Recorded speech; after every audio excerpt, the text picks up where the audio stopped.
أعوذ بالله من الشيطان الرجيم بسم الله الرحمن الرحيم.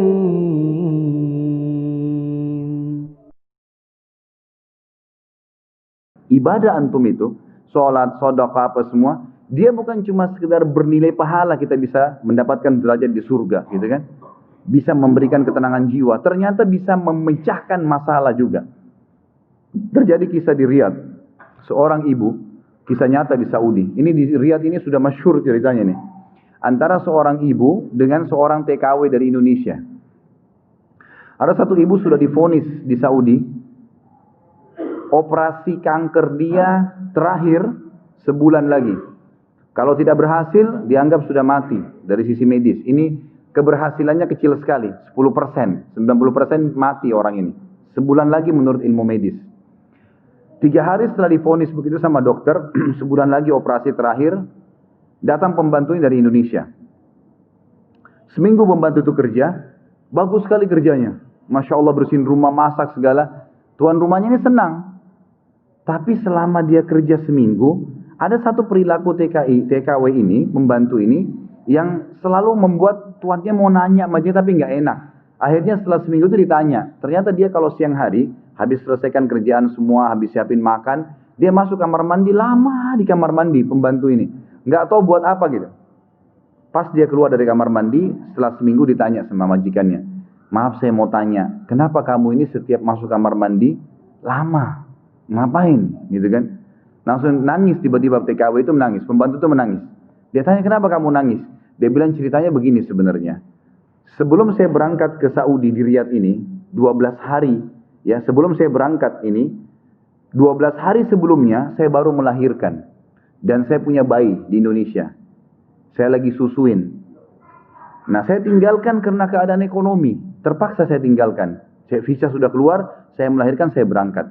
Nah saya masuk kamar mandi ini, saya keluarin air susu saya. Karena kalau tidak payudara saya sakit.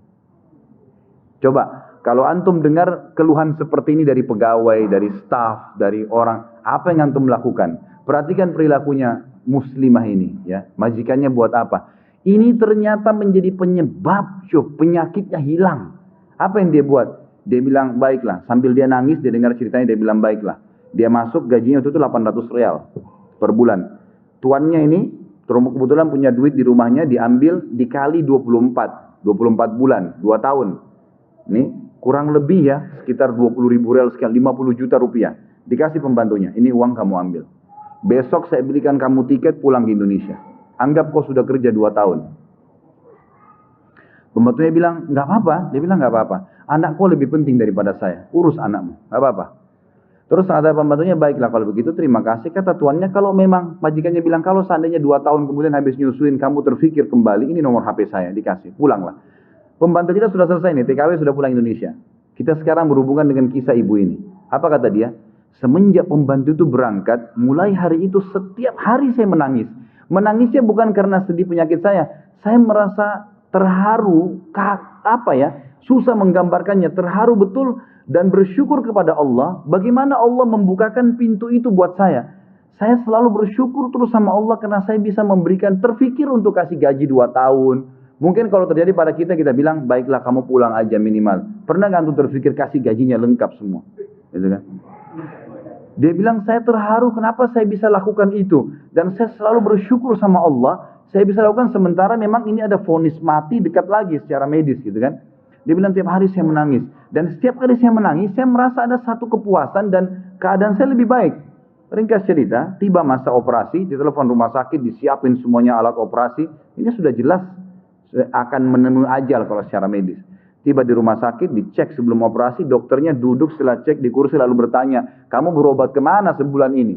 Kata ibunya, saya nggak berobat kemana-mana. Kamu tahu nggak, kanker kamu nggak ada. Sedikit pun nggak ada, akarnya nggak ada, sembuh total. Nggak ada, nggak mungkin terjadi secara medis. Ibu itu tersenyum lalu mengatakan, kalau betul apa yang dokter ucapkan, itu karena sedekah saya. Diceritain sama dia ceritanya, begini.